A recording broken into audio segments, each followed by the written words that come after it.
1986, Key Largo has been home to the oldest undersea lodge on the planet. Welcome to Jules Undersea Lodge.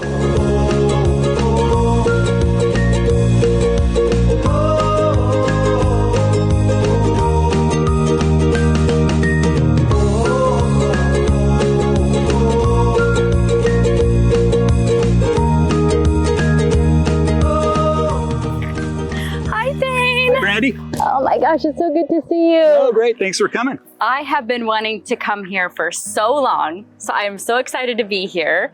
So tell everyone, what is Jules and what is the background? What's the history of this place? All right, well, Jules Undersea Lodge used to be the underwater habitat La Chalupa. So in 1972, it was stationed in Puerto Rico, where it was a scientific research habitat. And so it would go out on missions 2 weeks at a time, and 4 to 5 scientists would live in there and conduct experiments. And then when the experiments were done, they would return to the surface and be towed back in, and they would do it all over again. By 1976, the program was over. The habitat sat unused for a period of time, but in 1980, Jan Koblik, who was the original designer of the habitat, reacquired it and spent several years refurbishing it and turning it into Jules Undersea Lodge. And in 1986, we brought it here to the lagoon, and it's been there ever since, wowing people and, with the wonders of the underwater world. Oh my gosh, that's so incredible. Now, I'm imagining that you guys get people from all over the world that come here. Oh, sure. Had someone from France the other week, got someone from Brazil coming in. I've had Arabic customers here, Indonesian, so all points of the compass. What do you love the most about Jules and your whole experience that you've had here? Well, I think, it's a childlike wonder, right? I mean, I don't know if you ever put a boat upside down in a lake and kind of went underneath it. It's just that thing. Every time I pop up into Jules Undersea Lodge, it's just that childlike wonder of how cool is this, that I'm underwater, but I'm breathing air, and there's TV, and there's a refrigerator, and there's beds. And so it's just an incredible opportunity for people to spend a long period of time in an underwater environment. And with the 3 windows we have, you see some incredible things with the marine life. What's the longest period of time that anyone stayed in? The world record, we hold the world record for the longest stay in a fixed underwater habitat at 73 days, 2 hours and 56 minutes, I believe. That's held by Bruce Cantrell and Jessica Fain. And what other kinds of missions have happened with Jules? Well, I mean, just in the last few years, La Chalupa 30 was a NASA-sponsored mission, so it was 30 days long. They had a variety of experiments, and some of the technology that was tested and developed down there is just starting to come into play nowadays. So you might see some very interesting technology, in airports over the next few years that came as a result of that mission. We've had the Classroom in the Sea. That record-setting mission was all about sending virtual lessons out of the habitat. So these were college professors that were constantly sending virtual classroom sessions out, and that's going to be a big part of the 100-day mission as well. We're really going to be connecting with youth and schools all over the country and sharing a message of how important marine conservation is. Well, I'm really excited to check it out. Can I go down there? How do I get there? Well, I mean, here's the thing. A lot of people wonder about that. If I'm not scuba certified, can I go down and spend a night in the hotel? And luckily enough, in the scuba industry, we have what's called a resort course. Okay, so with just a couple hours of instruction, we can make you comfortable enough that with an escorted dive, we can take you down to the habitat, get you situated in there, and then when you're ready to check out, we come down and tidy you back up and escort you back to the surface. Oh, that's great. All right. Now, before we go into that, though, I do want to show you what I'll be doing when you're down in the habitat. So I'm your 24/7 concierge when you're down there. I want to show you the command van where I'll be staying and the technology that we have in there. Sounds good. Let's take a look.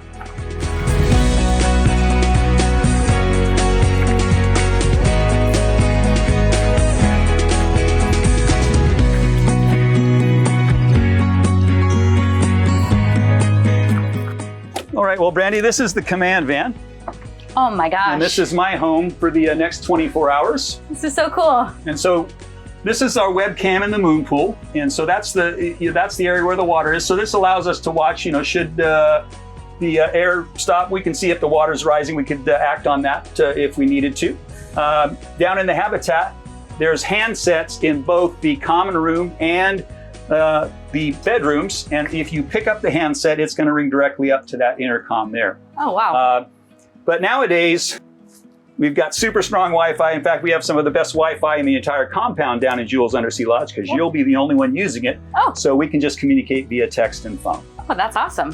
What did this normally control in the past? What is it kind of similar to the same thing, or were there any other elements of it? Right. Well, again, remember that back when it was an underwater habitat for scientific purposes, it was mobile. So it moved all around the island of Puerto Rico. And so the command van had to be able to follow. So this was able to be towed, and it had all the control elements necessary to monitor any mission. Wow, that's great. And I see it's even got the bed here. So that's where I'll be sleeping. And you have to be on watch 24/7, or do you get to take? No, it's ultimately because of the nature of the situation. Although it's very safe experience, there has to be a certified instructor on of course premises to react to any emergencies. That's great. So you have all the safeties, and you still get all the amenities and luxuries of staying at a hotel, but you're underwater and with added protection. Actually, absolutely. That's fantastic. All right. Well, if you don't have any further questions, let's go ahead and get you suited up. We'll go through the Discover Scuba, and we'll get you down into the habitat because that's where the action is. I'm super excited. All right, let's go.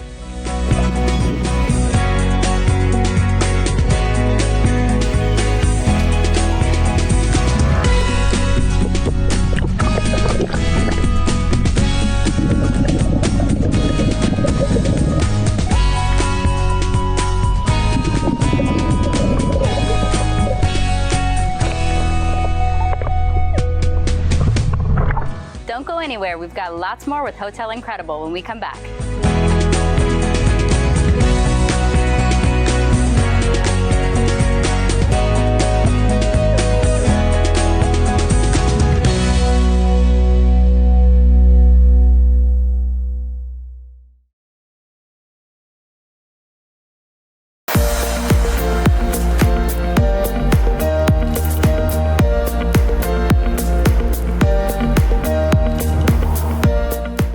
Welcome back to Hotel Incredible and the Jules Undersea Lodge.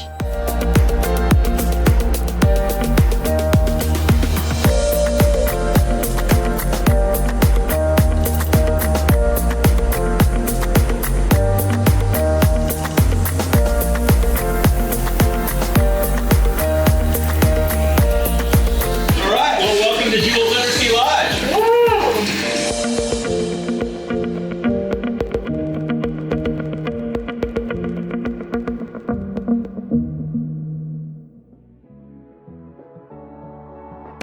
Wow, this is so cool.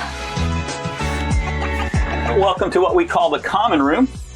And as you can see, we have a small kitchenette here, well-stocked fridge, basically all the conveniences of home. Now, the one thing people ask is, how do you get the electricity? How do you get the water down here, et cetera? Well, basically we're hooked up on the same grid as anybody else in Key Largo. So our electrical comes from the Key Largo system.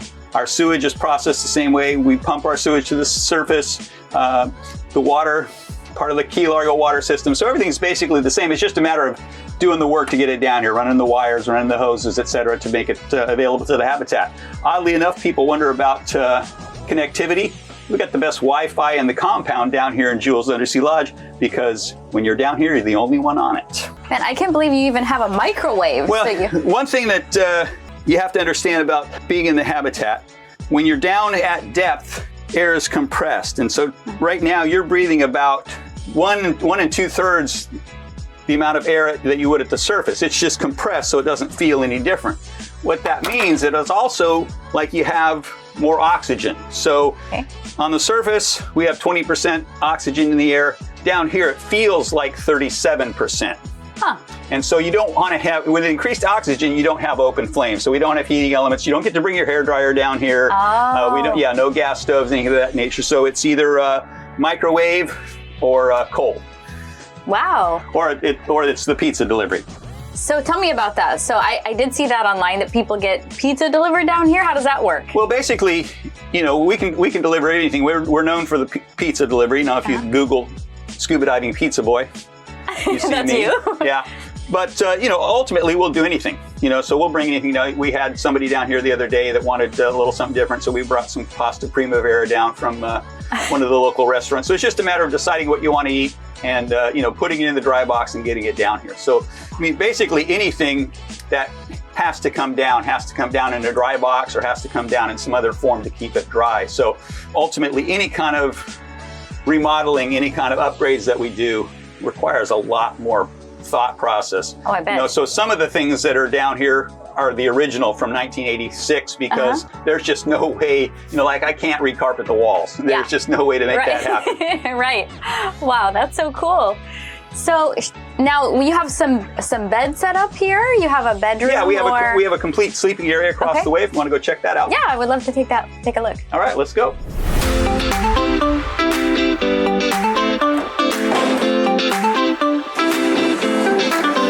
And here's the sleeping area. Oh. Wow, you actually have 2 bedrooms. Yeah, so we are able to separate into 2 bedrooms if we'd like. Nice parrotfish there joining us for a little snack. Oh, I see.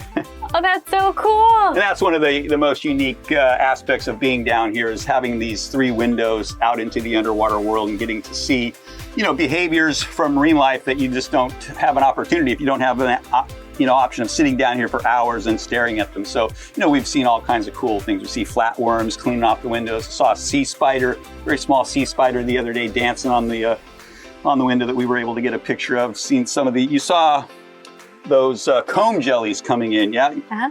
Those comb jellies, very interesting at night to watch them feed. So we have lights that we have outside the common room window. We'll turn the lights on. That brings the plankton in, is attracted by the lights, and then those comb jellies will come in and feed. It's kind of unique to see how they open their body and envelop some of the plankton and feed. So that's one of my favorite parts, is just being down here, being able to see the different marine life. Haven't happened yet, but I know if I spend enough time down here, I'll get a manatee will swim by the window at one of these times. So. Oh my gosh, that's so cool. Now, how many guests have you had here? We'll let you bring 6 down here. Obviously, it's a little tight depending on size, but we'll let if you want to camp out. Ultimately, you can't just put as many people down here as you want because there is an issue. You can produce too much CO2. So if you pack it full of people, just their exhalation will up the CO2 level in here. So we do limit the number of people just because that can be a factor. So how many travelers have come through here? That's a good question. We don't have an exact answer, but I will say this: we're in the 4600s in terms of missions that we run. So we run over 4,600 missions. We believe somewhere in the neighborhood of well over 10,000 people that we brought through the hotel. And many of them have become aquanauts. So that's a unique aspect as well. One of the most unique parts of spending time in the hotel, if you're a diver, is that back in 1963, when manned undersea exploration was just taking off, the term aquanaut was coined. And that means someone who spent 24 hours underwater. So if you do come down and you want to participate in the aquanaut program, you have to be a certified diver, but we bring you down here, you spend 24 hours in the habitat, and when you finish that program, then you get certified as an aquanaut. And that's a very unique club to be in. There's only a limited number of people that have had the opportunity to spend time underwater 24 hours, and I enjoy being one of those, a member of that club. Wow, that's really interesting. Yep. And now, are there any other undersea lodges that are here in the United States? Well, there's nothing commercially available that allows you to spend 24 hours underwater as a scuba diver. Now, there's some what I call glass bottom underwater hotels, which basically you walk down into the hotel and it's it's been a section of it's been built below water level, so you have the ability to see fish, but it's not a true underwater hotel. You have to be on scuba to enter this hotel. There's only one other underwater habitat in the entire world. That's here in the Florida Keys, and that's Aquarius Reef Base. But that is a scientific habitat, and to get onto that, you'd have to have very specific credentials, go through a lot of training, and be selected to be a part of that mission. So there's only 2 underwater habitats in the world. We're one of them, and we are active. Aquarius Reef Base is not active right now. So in terms of people living underwater, we're probably the only game in town worldwide. And was there a process in order to become to allow it to have general guests, or to kind of transition from being just research? Well, I mean, ultimately, the concept of underwater habitats have been established for a long time, and the safety record is well known. So the safety record of, the habitats is known. And once you start establishing things like in less than 30 feet of water, positive pressure habitat, that's, all the utilities are coming from the surface. These are things that just allow, basically make it easy to make the decision that, yeah, this is something that can go forward. Can you expand on that? So you talked about being less than 30 feet underwater. Right. So why is that important? Well, as a scuba diver, when you dive, your body absorbs nitrogen. So under pressure, nitrogen becomes a liquid, enters your bloodstream. As long as you follow the dive tables or you follow your dive computer, you're gonna be prevented from overextending that limit. So you know that, hey, if I'm going down to this particular depth, I have this amount of time. If I spend more than that, I can't come directly to the surface, or I would get what's called decompression sickness. Huh. Above 33 feet, that's not a concern. So as long as you dive above 33 feet, you're considered to be in the 2 atmospheres. So you got 1 atmosphere at the surface, and at 33 feet, you got another atmosphere. You can dive in that shallow water for an extended period of time and still come to the surface and not have to worry about this decompression sickness. So that's our situation. We're in about the moon pool's in 22 feet of water. So ultimately, you can, like I've said before, we set the world record for 73 days living underwater here. And as soon as those people were done, they were able to swim right to the surface and not have to worry about decompression sickness. So that aspect alone, the fact that it's in less than 30 feet of water, makes the experience very safe.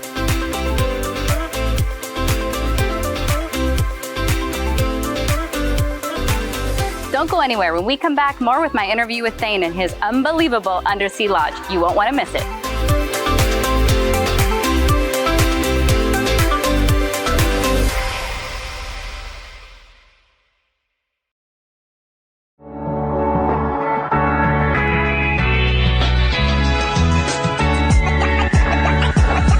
Welcome back to Hotel Incredible at the Jules Undersea Lodge and my interview with Thane Milhone and how he runs an underwater hotel.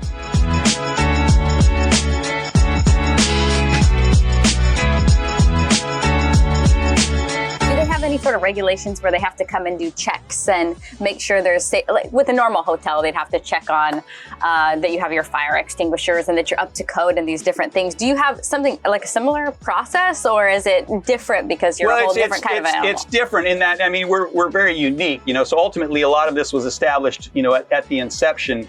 And, basically if we don't do it, it doesn't function, So basically, it's kind of a self-regulating habitat in that respect. Like, we have to stay on top. We don't need a government agency to tell us what we have to do to keep this thing working. Yeah. If we don't do it, then it won't work and we won't be able to bring people down here. And in fact, you would probably know more than anybody who would go that's the basic line. There's not, because we are a one-off, the person that checks on underwater hotels doesn't exist in the realm of the government, But like I said, ultimately, the onus is on us. And if we don't, mind our P's and Q's, if we don't take care of the habitat, then it ceases to exist. So how do you facilitate, normal, say, housekeeping, even things like that, where somebody has to come in and change bedding or bring toilet papers and things like that? How does that all work out? That's basically, it's part of the mission director's job. I'm a bus boy, I'm your maid, I'm your concierge, I'm your room service guy. So basically anything that has to come down here comes in the dry boxes. Toilet paper comes down the dry box, food comes down the dry box, towels come down in the dry boxes, and vice versa. Dirty towels go back, trash goes back, So basically, we make our livelihood because people want to come see the ocean, right? People want to see the critters in the ocean. They want to experience, what the marine life is. And so we've got to take care of what we do. So, ultimately, when you took a shower, you used reef safe shampoo and body wash. Wow. We don't, you drank some canned water, right? So you don't see plastic bottles down here. We're not going to support, plastic pollution in the ocean is a big thing right now. So we're not going to, we don't want to support that. So we're doing everything, all of our cleaning supplies are biodegradable, safe for the environment. So these are things that we think about down here. The ocean environment's under enough pressure as it is, and we as stewards and as people that are trying to, show people the beauty of the environment, we've got to take care of it. So, like you said, this kind of lodging will appeal to certain people. Kind of elaborate on that. What kind of people generally book to stay here? Sure. What kind of people do you see? Well, I think it's twofold. Number one, you've got the diving community, right? And so for the diving community, there's a certain segment that the notion of spending, it's just always been a dream, Jacques Cousteau or Jules Verne or whatever, whatever book or movie that you saw, it like, oh, it would be neat to be able to live underwater. So I think that's just, people that have experienced the ocean through diving or whatever the case may be, and just like, man, it's a bucket list thing. And then, the non-divers, that's an interesting, it's kind of, I'm not quite sure what, spurs each one because it's different, but, for someone to go, well, I don't even dive, but I want to experience this. That's kind of an extra, it's maybe, again, the ultimate bucket list, because not only, do I want to do this, but I've got to take a whole other step and learn how to scuba dive to make that happen. So, I think that's a very adventurous, type of person that wants to do that. And, will ultimately, take a chance and put themselves out there to see if it'll happen. Well, thank you so much. I've had such an incredible experience and time here. Definitely, like you said, a bucket list kind of thing. This was truly remarkable. A lot different than what I expected, but in all of the good ways. Yeah. It's just surreal. It's really a surreal and just calming and just good feeling. So I just appreciate so much you opening up your place for us and allowing us to come explore it and talk to you about it and hear the history. So thank you so much. Oh, it was great to have you. And, we love showing off what we have. Like you said, most people have no notion of what to expect. And like you said, most people are pleasantly surprised. And quite frequently you hear, I didn't want to come up. I wish I could have stayed longer. So. Well, thank you again. And I'm excited to hear about all the new and exciting things and to see the future for Jules. Yeah, so are we. We're excited to promote marine conservation, take care of that ocean.